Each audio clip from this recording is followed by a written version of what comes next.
cosa más que actualidad. Los analistas privados dicen que hasta el año 2014 la tasa de paro va a superar el 26%. Además, dicen que tardaremos al menos 10 años en empezar a salir de la crisis.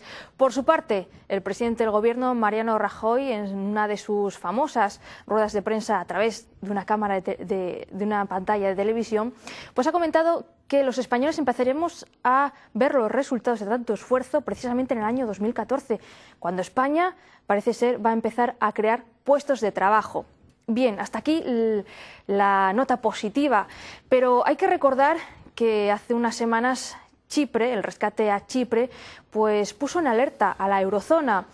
Hoy vamos a hablar de todo esto con un experto en Derecho Bancario y Mercados Financieros. Él es Jesús Riesco, que además es socio director de Riesgo Abogados y Proazcom. Bienvenido, Jesús. Muchas gracias. A vosotros por llamarme. Buenos días. Bueno, ¿qué es lo que ha ocurrido con Chipre? Porque va a ser un nuevo país rescatado, ha puesto en alerta a la eurozona, como decíamos, pero bueno, sí es cierto que al fin ha llegado a un acuerdo para que el rescate no sea tan lesivo como el que tuvo Grecia. Entonces, ¿qué es lo que ha ocurrido? Esa es la pregunta. ¿Qué ha ocurrido en Chipre, Jesús? Bueno, vamos a ver. Yo creo que lo primero que tenemos que saber es que Chipre es un pequeño país que tiene muy poco peso en la economía de la zona euro, pero es un paraíso fiscal. No es el único paraíso fiscal que tenemos en Europa. Incluso nos sorprendería saber que Estados Unidos también tiene sus propios paraísos fiscales. Y esto explica un poquito lo que ha pasado con Chipre. Chipre, como paraíso fiscal, pues tiene un régimen muy opaco, tanto en lo que se refiere a titularidad de cuentas como a operaciones, y además tiene unos sistemas impositivos o unos tipos impositivos muy bajos, mucho más bajos que en la zona euro. El impuesto de sociedades en Chipre tiene un tipo general de un 10% y en cambio en España es un 30%. ¿Esto qué ha generado? Ha generado la captación de mucho capital extranjero, fundamentalmente de Rusia, y es un capital de procedencia extraña, es decir, estamos hablando de blanqueo de capitales. Claro, si a esto le añadimos que en Chipre estos capitales extranjeros se están pagando mucho más a unos tipos muy superiores que al resto de la zona euro, estamos hablando de un 10% frente a un 1%, por ejemplo, en Alemania, ¿qué ha ocurrido? Pues un sector financiero sobredimensionado, es decir, Chipre no tenía capacidad para devolver los depósitos de sus clientes. Esto también ha sido agravado como consecuencia de una gran exposición en la deuda griega, que ha sido también reestructurada recientemente. Claro, estamos hablando que es un paraíso fiscal donde hay los ahorradores llevan su dinero, y es precisamente cuando el primer planteamiento del rescate se decía vamos a tocar el dinero de los ahorradores. Fue entonces cuando se dijo cuidado, ¿no? A ver, en este sentido la Unión Europea lo que ha hecho es dar una muy mala imagen, es decir, hay un problema de información importante. En primer lugar, el primer planteamiento, como dices, es vamos a imponer una tasa sobre todos los depósitos, es decir, con independencia de que esos depósitos estén o no estén garantizados. Después se rectifica y lo que se ha hecho, que tampoco está muy claro, es solamente vamos a tocar aquellos depósitos que no están garantizados, es decir, depósitos de más de 100.000 euros. ¿Esto qué genera? Genera una absoluta desconfianza en el sistema financiero de la zona euro. De hecho, el Nobel de la Economía chipriota ha hecho unas declaraciones recientes en las que dice mire, yo soy un europeo convencido, pero es que no están tratando por igual a todos. Es decir, Europa tiene que ser necesariamente un club entre iguales. Es la primera vez que se hace un rescate donde se distribuyen las consecuencias del rescate sobre los clientes, sobre los impositores, a diferencia de lo que ha pasado, por ejemplo, en España. Es decir, aquí la duda es, ¿los rescates se hacen con dinero público o se hacen a costa de los clientes? Yo soy de la opinión de que los rescates tienen que hacerse, lógicamente, o quienes tienen que sufrir las consecuencias de las pérdidas son las propias entidades y los propios clientes. Es decir, no soy muy partidario de rescates con ayudas públicas, porque al final que lo que está pasando en España, todos los ciudadanos estamos contribuyendo a las pérdidas de lo que no dejan de ser entidades financieras. O sea que, desde su punto de vista, los rescates de los bancos con ayuda pública no es partidario de ese tema. No tenemos por qué pagar nosotros los errores, ¿no? A ver, es que el problema de la economía es que es un equilibrio, hay que equilibrar una serie de factores, es decir, cuando se toca un factor se desequilibra otro. Yo por principio creo que una entidad financiera, si no es viable, se tiene que disolver y liquidar. Eso pasó en Estados Unidos con el banco, con Lehman Brothers, y no pasó nada. Es decir, sí se desencadenó una crisis, que es la que ahora mismo estamos sufriendo como consecuencia, pero el origen no es que quebrase el banco Lehman, sino la burbuja inmobiliaria, es decir, no necesariamente la quiebra del banco no tuvo como consecuencia la crisis. Entonces, ¿qué ocurre? Yo creo que si una entidad financiera no es viable, lo que tiene que hacer es su patrimonio lo tiene que vender y con lo que se obtenga tiene que pagar a sus acreedores. Y ojo, los últimos en cobrar son los accionistas y después de ellos estarían los titulares, por ejemplo, de productos como las participaciones preferentes. Es decir, sí creo que debe de seguirse, es decir, que una entidad financiera se tiene que liquidar de acuerdo a las normas que regulan la liquidación de una empresa privada. ¿Cuál es el problema? El problema es que todo esto estos rescates y estas ayudas que estamos recibiendo de Europa están incrementando nuestra deuda pública. Claro, es que ¿cuál es el impacto de estas medidas? Porque bueno, hablábamos del tema del rescate de Chipre, que sí que ha sentado un precedente, como comentábamos, ¿no? Entonces, ¿cuál puede ser el impacto? A ver, primero, en primer lugar, genera mucha desconfianza en el sistema financiero europeo. Es decir, no hay una armonización. Los países del sur estamos reclamando que haya de una vez por todas una unión bancaria real. Sin embargo, los del norte, que son los bancos acreedores y los que están en mejor situación, no están tan convencidos de ello. Se está demostrando que no existe esto, es decir, que además que no hay ninguna norma que nos diga qué va a pasar en el próximo rescate. Y es un problema. Y evidentemente, yo lo que sí he aprendido en estos años que han sido vertiginosos es que lo que ayer valía, hoy no vale. Es decir, que es muy difícil anticiparse. Yo entiendo que los ahorradores españoles estén preocupados con sus depósitos, incluso los que están garantizados. Es decir, en España los depósitos están garantizados hasta 100.000 euros por titular. ¿Por qué tienen que estar preocupados? Porque hemos visto que ya se está planteando esto. De hecho, creo que fue ayer Mario Draghi, ya dijo, oiga, el tema de que los bancos sean rescatados o que se afecten los depósitos no es en sí malo. Es decir, ya se está planteando la posibilidad de que eso suceda, lo cual evidentemente es muy malo para nosotros, ¿no? También se está planteando ahora mismo y se está estudiando en la Unión Europea el que se puedan afectar otro tipo de activos del banco, como son, por ejemplo, en España las cédulas hipotecarias. Todo esto tiene consecuencias, es decir, todo esto puede afectar al crédito y lógicamente, puede lastrar la recuperación económica. Bueno, ahí estaban los ahorradores de Chipre, pues que eran los principales afectados por el rescate. Yo no sé si ahora mismo sigue la situación igual, porque decíamos que sí que han llegado a un acuerdo para que sea menos lesivo el rescate, pero no sé, ¿en qué consiste exactamente ese rescate, el rescate finalmente? Bueno, el rescate, por lo que se sabe, porque tampoco es un tema muy claro. En Chipre hay dos bancos, el Banco de Chipre, que es el más importante, y el Equibank. Lo que se ha decidido es que aquellos depósitos que sean superiores a 100.000 euros, una parte de esos depósitos, creo que hablan de un 37,5%, esos depósitos lo que se van a convertir es en acciones del banco, con lo cual van a perder todo su valor. Esas acciones no tienen ningún valor actualmente. Y se va a reservar también el 22,5%, es decir, va a haber hasta el 60%, ese 22,5% va a quedar también reservado y en 90 días se decidirá si también se hace esa conversión. Es decir, los depósitos superiores a 100.000 euros van a tener una pérdida indudable de valor. Los depósitos que son inferiores a 100.000 euros en principio no tienen ningún problema. Lo que ocurre es que también el otro banco, el Banco Lequi, sí que se va a hacer una cosa distinta. Se van a transferir los depósitos inferiores a 100.000 euros al Banco de Chipre, no van a tener ningún problema, pero los que sean superiores van a tener unas pérdidas muy importantes. Hablan del 80%, en fin. Esto es un poco lo que se está hablando. Eso, lógicamente, con una batería de medidas como las que nos han impuesto a nosotros, la Troika, ¿no?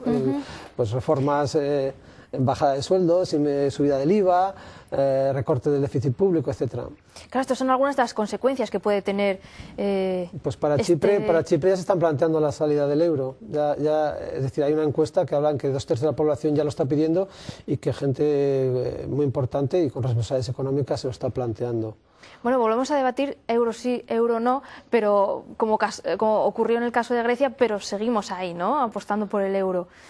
Entonces, bueno, siempre que hay una crisis de este tipo se vuelve a debatir sobre el tema, si salir de la eurozona o no, pero se sigue manteniendo, ¿no? Parece que nadie está dispuesto a salir. Mi impresión es que yo creo que se hizo mal.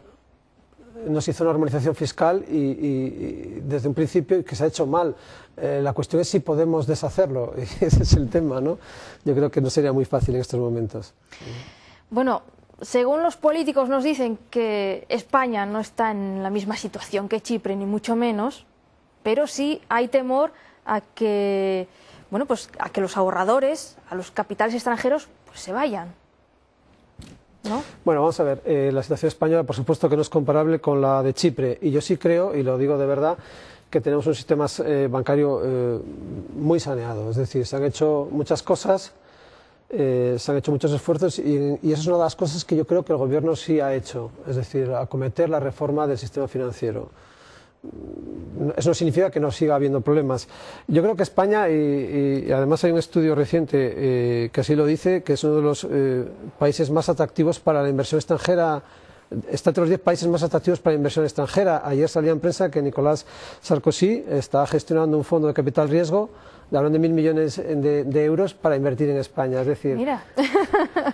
No, yo creo que, a ver, no es comparable primero porque es que vamos a comparar un país tan pequeñito como Chipre, que tiene un sector financiero que es su único fuente de economía basado en que es un paraíso fiscal, con un país como España, donde pues estamos mejorando mucho en el tema de la exportación. La exportación no va a resolver el problema, evidentemente.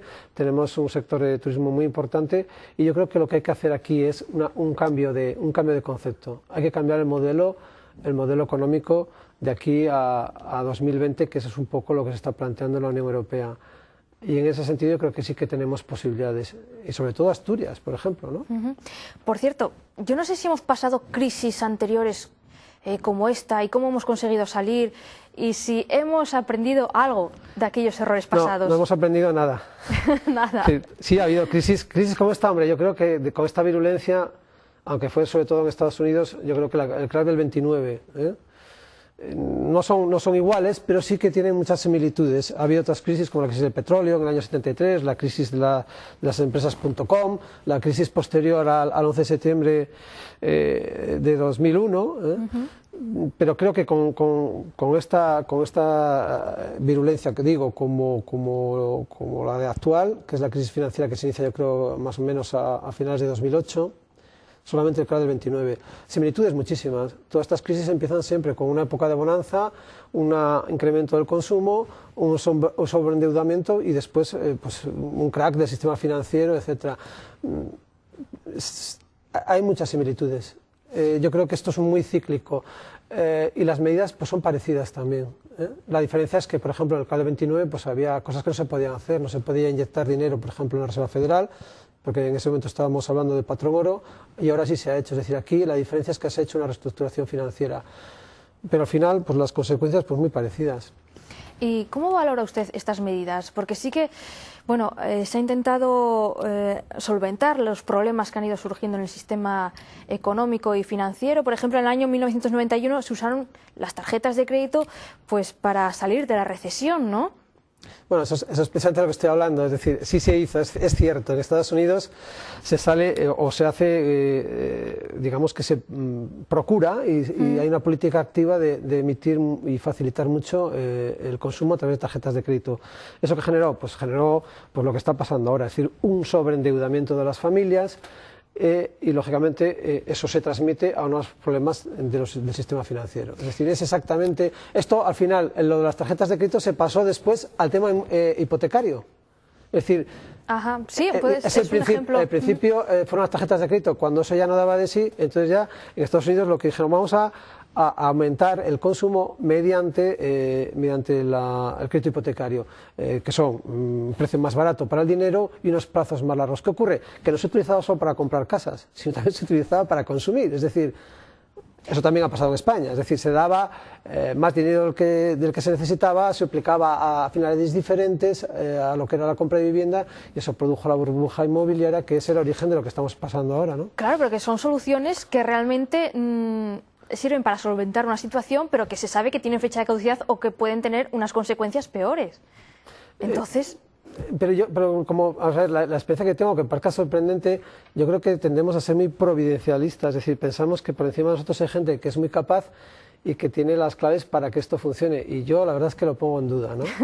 Y lo digo con el máximo respeto, pero es así, es decir, yo creo que efectivamente estos son ciclos, y esos ciclos pues te demuestran que se incentiva el consumo, mejora lógicamente la economía, pero eso llega un momento que explota. Claro. ¿Por qué? Porque no tiene una base sólida. Es el problema de la crisis de las hipotecas subprime, es que estamos hablando de bancos donde tienen unos activos que no valen lo que dicen que valen y que por tanto no tienen cubiertas pues, sus obligaciones.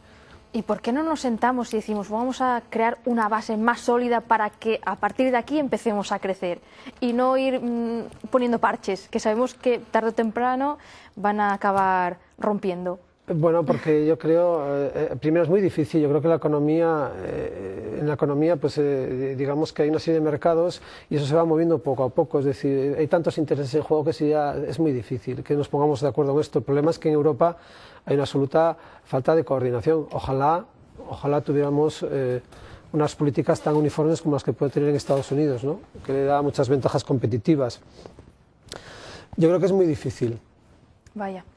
Bueno, pues o sea, que vamos a seguir poniendo parches, poco a poco. No, vamos a ver, yo creo que se están haciendo las cosas que, a ver, respecto a lo que se está haciendo actualmente, se está haciendo lo correcto. Y supongo que poco a poco sí que vamos aprendiendo, es decir, no se hacen las cosas tan mal como a lo mejor tras la crisis del 29, ¿no? En el caso de España se han hecho muchas cosas, no se han hecho las suficientes. Yo creo que no se ha hecho lo más importante, que es una reforma a fondo de las administraciones públicas. Lo que ocurre es que en esto sí que hay un componente político que es muy delicado. ¿Creo que era necesaria la reforma del sistema financiero? Sí. ¿Creo que debería haberse hecho con ayudas públicas? No lo tengo tan claro. La reforma laboral era necesaria, pero creo que es insuficiente. Y no lo digo yo, lo dice la OCDE, lo ha dicho el Banco de España, y bueno, en ese sentido creo que hay bastante consenso, ¿no? ¿Tendría que ser más agresiva esa reforma laboral? Yo creo que tiene que ser más flexible. Más flexible. Pero lo que pasa es que eso, a ver, es una cuestión de formación. Yo creo mucho en que el mercado se tiene que regular por sí mismo y que España tiene posibilidades de superar esto, pero lógicamente cambiando su modelo económico, que es lo que estaba comentando antes. Tenemos que pasar de ser consumidores a ser productores. Y esa es la idea. Es decir, hay que romper esa idea de que produce Asia y consume Europa. Y esa es la idea de la Unión Europea. La Unión Europea se está planteando que en 2020 el peso del sector industrial sea el 20% del Producto Interior Bruto de la zona. Es decir, estamos hablando de que Europa se tiene que reindustrializar. Y para reindustrializarse es necesario ser competitivo. Y eso afecta clarísimamente al mercado laboral. Y yo creo que si a la gente le preguntas, mire usted, ¿prefiere tener un empleo, si quiere usted, con menos seguridad o no tener empleo? Entonces, creo que esa es la senda, creo que ese es el camino. Y Asturias, en eso yo creo que tenemos una ventaja. Asturias tenemos una mano de obra muy cualificada y mucha experiencia en el sector. Creo que si lo sabemos ver y que si conseguimos mantener el tejido empresarial asturiano, que no estaremos en tan mala posición. Sobre todo porque ya, es decir, después de todo lo que ha pasado, Asturias depende absolutamente de España. Cierto. Sí, absolutamente de España. Es una de las regiones que necesitan de las transferencias. Lo que es cierto es que esos desequilibrios cada día son menores, lógicamente. Bueno, entonces, la situación en Asturias, ¿cómo podemos definirla ahora mismo? Pues peor que el de otras comunidades autónomas. Tenemos una tasa de desempleo, yo creo que es la segunda que más ha crecido en el 2012. La más alta, sí. Y tenemos un problema también de nuestra pirámide poblacional. Tenemos una tasa de natalidad la más baja de España y la de mortandad, la natalidad la más baja y la mortandad también. Quiere decir que tenemos una población muy anciana. Somos una de las comunidades que recibimos compensaciones en el tema de la seguridad social, ¿no? Hay cosas buenas, se están haciendo cosas, se está empezando a exportar, tenemos menos problemas con el déficit que otras comunidades autónomas y yo creo que tenemos esa oportunidad de la que estoy hablando, es decir, intentar ver que el futuro pasa por la reindustrialización y en eso somos muy buenos. Las consecuencias de la crisis en Asturias, ¿en qué se han notado? ¿Hay más diferencias sociales, por ejemplo? Porque sí que en el terreno industrial estamos ahí pues con empresas, con grandes empresas que amenazan con irse, con empresas que cierran. Y esto, claro, todo repercute, lógicamente, a nivel social. ¿Es visible que hay más diferencias? Yo creo que es clarísimo, pero no solo en Asturias, en toda España. Cada día es mayor el hueco que existe entre las personas que tienen empleo y las personas que no lo tienen. Es indiscutible. A mí personalmente me parece un drama, es decir, que la situación en la que estamos ahora mismo viviendo, sin duda. Yo no sé, pero ¿ya hemos pasado lo peor o lo peor está por llegar o podemos ser tan optimistas como las declaraciones del presidente? Bueno, las declaraciones del presidente son las que tienen que ser. Un presidente del gobierno, y eso que tenemos no es una persona realmente, no es la alegría de la huerta. No. Yo creo que eso es lo que tiene que decir el presidente del gobierno. Y yo si fuera presidente del gobierno, pues también intentaría dar mensajes de optimismo, porque eso es muy importante. Es decir, no es evidentemente lo más importante, pero sí es fundamental. Nos sorprendería saber que cuando hay buenas perspectivas el consumo aumenta y cuando las perspectivas son malas el consumo disminuye. Lo que ocurre es que los tiempos no son iguales, tarda mucho más en estimularse la economía que en ir para abajo, ¿no? Yo creo que ahora mismo tenemos un problema también de esto, es decir, una falta de confianza que genera todo esto, ¿no? Bueno, por supuesto, sí. Pero yo creo, yo creo que no podemos ser tan optimistas como el presidente del gobierno, que lo que nos está diciendo es que, oiga, en el 2014 vamos a empezar a crecer, serán crecimientos muy pequeños además, con lo cual el problema sigue ahí, pero por lo menos dejaremos de perder empleo, que es muy importante, ¿no? Yo no soy tan optimista como el presidente del gobierno, pero tampoco soy tan pesimista como el Fondo Monetario Internacional o como, por ejemplo, Carlos Espinosa Monteros, que es el alto comisionado para la marca España, pues que ha dicho que las cosas están mucho peor de lo que dice el gobierno, etcétera. Yo no creo que yo sinceramente creo que esto tiene que empezar a mejorar necesariamente a finales de 2014 y que a partir de 2015 esto tiene que mejorar. Lo que ocurre es que dependemos también de otros factores que son externos, el problema político en Italia, posibles rescates en otros países tipo Chipre, como puede ser Luxemburgo o Eslovenia, con unos sistemas financieros también sobredimensionados. Yo tiendo a ser positivo y aparte creo que ser negativo o pesimista que no aporta nada. No hacemos nada con ello, claro.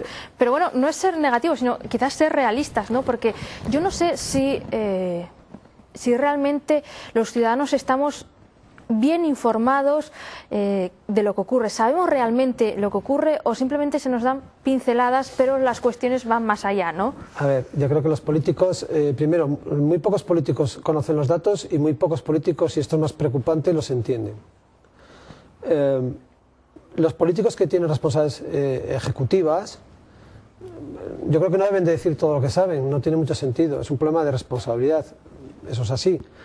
Pero también creo que el nivel de información que tenemos actualmente es tremendo. Es decir, yo creo que los ciudadanos saben perfectamente cómo están las cosas y las entienden perfectamente. Y los ciudadanos están muy disgustados, no entienden que las consecuencias de las crisis las paguen ellos y que a cambio vean que hay una casta política privilegiada que no se aprieta el cinturón. Que yo creo que es realmente lo que yo más hecho en falta. Es decir, lo que nos está quemando, vaya, que vemos cómo nosotros apretamos. Pero es que es fundamental, y la clase política... es fundamental, primero, hay que dar ejemplo. Lo segundo, no podemos soportar una administración como la que tenemos. ¿Qué significa esto? Es decir, es muy importante a ver si lo puedo explicar. Todo esto lo que está generando es que España se siga endeudando. Sí, España sigue emitiendo deuda. Las entidades financieras compran esa deuda. ¿Por qué? Porque les sale más rentable, o para prestar dinero a los ciudadanos vamos a ir a unos créditos mucho más costosos. Es decir, eso genera una restricción del crédito. ¿Por qué? porque el Estado está absorbiendo ese crédito. Ese crédito se lo está quitando a las pequeñas empresas, a las familias, y eso está afectando lógicamente al consumo. Por tanto, esto es una especie de círculo vicioso. No ya es un problema de ejemplos, es un problema económico. Es decir, como no resolvamos el problema de la deuda pública, pues evidentemente el crédito seguirá parado. Yo decía lo de la información porque sí es cierto que durante mucho tiempo se nos negó que estábamos metidos en la crisis y luego nos estalló todo en la cara, ¿no? Y claro, si hubiéramos conocido todo esto antes, si hubiéramos alertado mucho más. Se han perdido 4 años preciosos de la última etapa del gobierno Zapatero. Claro, si lo hubiéramos conocido antes... Se negó que existiera crisis y no se hicieron las cosas cuando se tenían que haber hecho. Es decir, hay países de la zona euro que están mucho mejor que nosotros, pero también hicieron las cosas mucho primero que nosotros. Claro, si hubiéramos tomado unas medidas sin duda. Primero, ¿hubiéramos arreglado esto antes? Sin duda, estaríamos muchísimo mejor. Eso vamos, es indiscutible. Si se hubieran acometido primero las reformas pues, para reducir el déficit, la reforma laboral, se hubiera acometido la reestructuración del sistema financiero, etcétera, etcétera. Ahora se habla del banco malo, ¿no? Se habla mucho del banco malo como una solución, bueno, ¿qué ventajas o desventajas tiene el banco malo? Porque nos habla del banco malo como una solución, bueno, estupenda, pero claro... Es que había que quitarle esa etiqueta de banco malo, porque ¿no es tan malo? Condiciona... No, yo no creo que sea malo. La cuestión es cómo funciona ese banco o quiénes participan en su capital y quiénes asumen los riesgos y las pérdidas de ese banco, ¿no? En el caso español es un mix. Por un lado están las entidades financieras que tienen creo que es un 55% del capital y después está el FROP, es decir, el Estado, nosotros, con un 45%. Es un sistema que lo que va a permitir es sanear los balances de aquellos bancos que han sido rescatados. En principio, creo que sí va a permitir esto. Es decir, lo que va a suceder es que estos bancos lo que hacen es venderse esos activos, es decir, sobre todo inmuebles que se han adjudicado en ejecuciones, créditos a promotor, lo que llamamos activos tóxicos, que están lastrando sus balances. Lastrando sus balances, ¿por qué? Porque esos activos, es decir, lo que les están obligando a los bancos es a provisionar y, por tanto, les obliga a pedir más ayudas. Por tanto, si se quitan esos activos, los bancos sí se sanean. Pero van a incurrir en pérdidas, es decir, porque esos activos, el banco malo, que se llama el Sareb, en realidad, va a comprar esos activos, pero con unos descuentos importantísimos, de un 63% de media, más o menos. A cambio de esas pérdidas, los bancos lo que sí van a hacer es poder tener mejores condiciones para financiarse y para conceder créditos en principio. Por tanto, esa es la finalidad y yo creo que es bueno. No será otro parche, ¿no?, de los que hemos puesto. Bueno, no, yo pienso que no. Lo que pasa es que puede tener consecuencias en lo que es el mercado inmobiliario, que ya está muy mal y que puede influir en los precios. Aunque el gobierno lo niega, yo creo que sí va a influir lógicamente en el precio de la vivienda y en el precio del suelo, sin duda. Bruselas nos aprieta mucho porque incluso hasta el Premio Nobel de Economía del 2001 ha dicho es que la austeridad impuesta por Bruselas es un poco fuerte, la ha criticado incluso. Bruselas aprieta porque quien tiene la sartén por el mango es Alemania y Alemania es acreedor. Entonces lo que quieren Bruselas es que se les devuelva el dinero. Ese es el gran problema, es decir,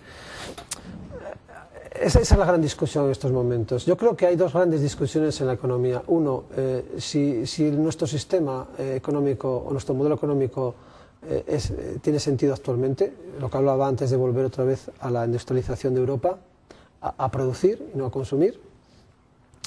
Y el segundo tema es medidas de austeridad o medidas de incentivación de la economía. Lo ideal sería encontrar una solución ponderada que respetando esa necesidad de controlar los déficits de los distintos estados, que nos permitiera incentivar la economía, aunque yo personalmente coincido más con la idea del Premio Nobel de Economía. Yo creo que la austeridad realmente, la impresión que tenemos es que no nos está ayudando mucho. A mí se me pregunta, ¿usted qué opina? ¿Que deben de subir los impuestos o que deben de bajar? Yo siempre diré que deben de bajar los impuestos. Es decir, yo creo mucho en el mercado y no creo en la intervención. Es decir, cuanto menos intervención, yo creo que el mercado por sí solo funciona mejor que con intervención. Por tanto,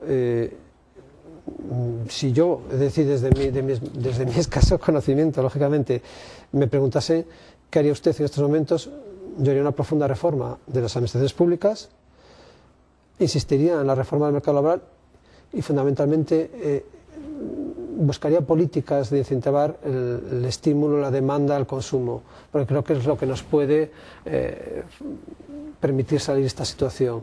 Y estoy hablando pues de bajar impuestos, de intentar que fluya el crédito, de proteger a la pequeña empresa, etcétera, etcétera.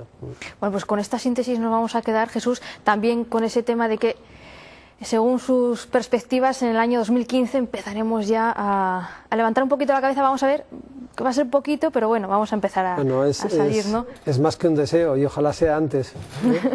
Ojalá sea en el 2014, como ha anunciado el presidente del Gobierno. Bueno, vamos a terminar, pero es que yo, para que vean las diferencias que hay en el momento que vivimos en Europa y en el momento que vive en Asia, hay que decir que estamos hablando de crisis, estamos hablando de tasas importantes de paro, pero es que en el año 2012 se han incrementado un 5% los supermillonarios y la mayoría de ellos están en Asia. ¿Qué diferencia estamos viviendo, no?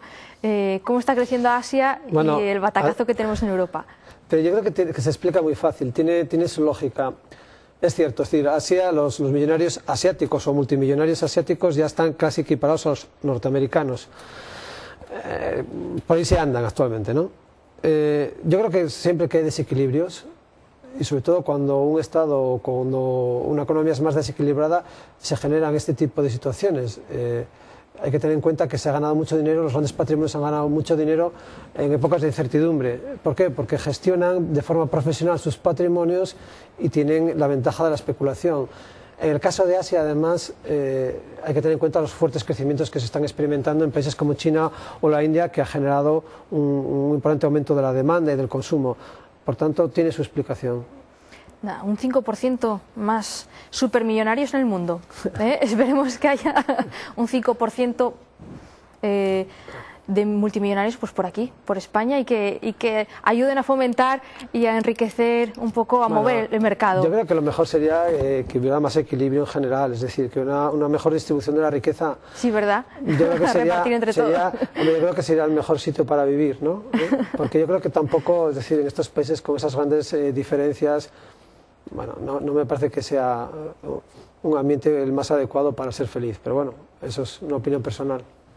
Bueno, pues esperemos que poco a poco vayamos saliendo, como hemos dicho aquí.